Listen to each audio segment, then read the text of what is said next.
How's it going, music lovers? I'm Trevor with Austin Underground, and today we're continuing our South by coverage, and I'm joined here with Smiley from the Main Squeeze. Smiley, how are you doing today? Doing great. How are you? Very well, thank you. So, the Main Squeeze, Chicago-based funk group, very unique sound. How did you guys come up with that sound? How did you guys form as a band and decide that this was the sound for us? Well, it happened pretty naturally. Once the five of us got together, we all came from a lot of different backgrounds, completely different backgrounds. I grew up, my dad's a huge Deadhead, so I grew up on the Grateful Dead. Our singer, he was a huge Stevie Wonder fan and grew up listening to like old school R&B. Our guitar player actually started on cello, and then he started playing guitar, and is a huge Jimi Hendrix fanatic, like the biggest you'll ever meet. And our drummer was a jazz studies major as well as the bass player, and there's a little gospel within the bass player's background too. And we kind of all just have our different backgrounds, and I also love funk music, and funk was one of my biggest influences when I was learning music. So we kind of all joined together and started this melting pot of the five of our backgrounds and just started writing together, and it just naturally happened. So yeah, we actually live in LA now, but yeah, we lived in Chicago for 3 years, and we're from Bloomington, Indiana, but we live in Los Angeles now. So there's actually an interesting story behind how you guys got the name The Main Squeeze and the inspiration for your self-titled album. Can you elaborate on that? Yeah. Our original drummer, he was only in the group for about a month. Before our first gig, we picked him up to go to the gig, and he had a dream that he was explaining to us. So I'll just explain the dream that he explained it to us.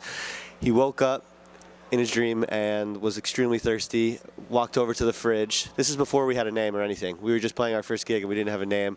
Walked over to the fridge to quench his thirst, to open up the fridge, and piles and piles of oranges fall out of the fridge and knock him over.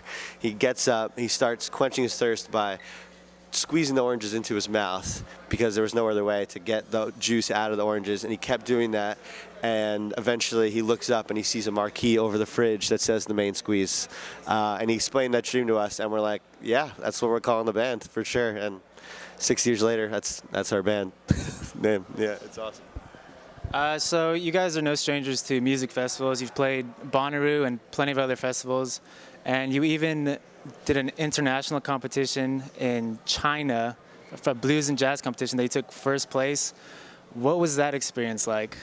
Oh man, that was one of the craziest experiences we've ever had. It was international blues and jazz competition in Macau, which is pretty much like the Vegas of Asia. It's an island just outside of Hong Kong, and we found out about it from a friend, and they invited 12 bands from around the world to come compete. So we were one of the 2 from America and one of the 12 from around the world that they flew out. It was the first year of the competition. And we get out there and we meet these amazing bands from all over the place, all sorts of countries, all different sorts of music.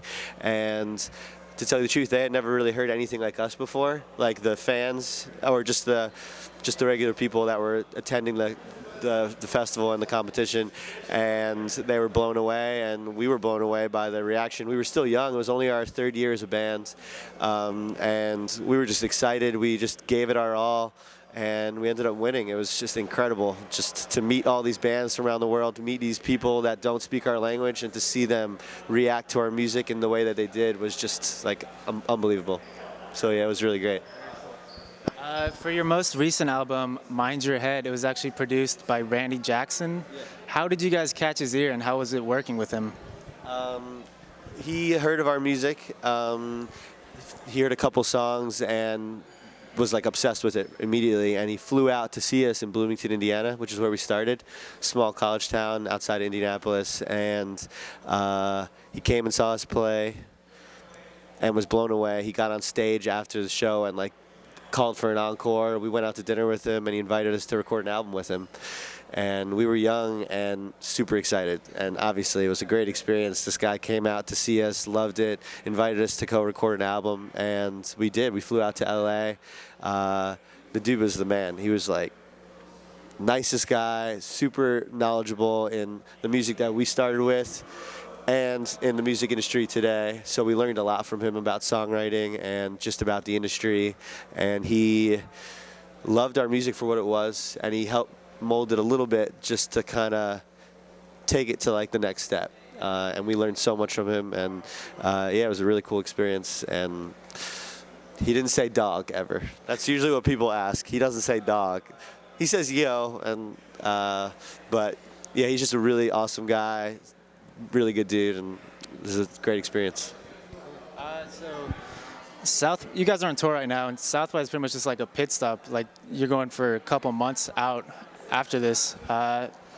When did the tour start, and when does it end? Never ends. We started. We left LA February 17th, started in Colorado, and just headed out east. We get home April 2nd for like 10 days, and then we come back out for another month. And yeah, this is like right in the middle of the tour right now. After this, we're actually flying to Michigan tomorrow at 6 a.m. to play a show at Michigan State, and then we're flying back Saturday, and we're doing another show here Saturday. And then we're driving up to the Midwest, doing like St. Louis, Indianapolis, Chicago, Minneapolis, and then through Pacific Northwest, like North Dakota, and then Seattle, Portland, and then back home, and then Florida, and New Orleans, and all that stuff. It's a lot, but yeah, it's a blast. Awesome. I appreciate you sitting down with us. I hope you enjoy the rest of your South by experience, and good luck on the rest of your tour. Thank you, man. Appreciate it. This is Trevor with Austin Underground, and see you later.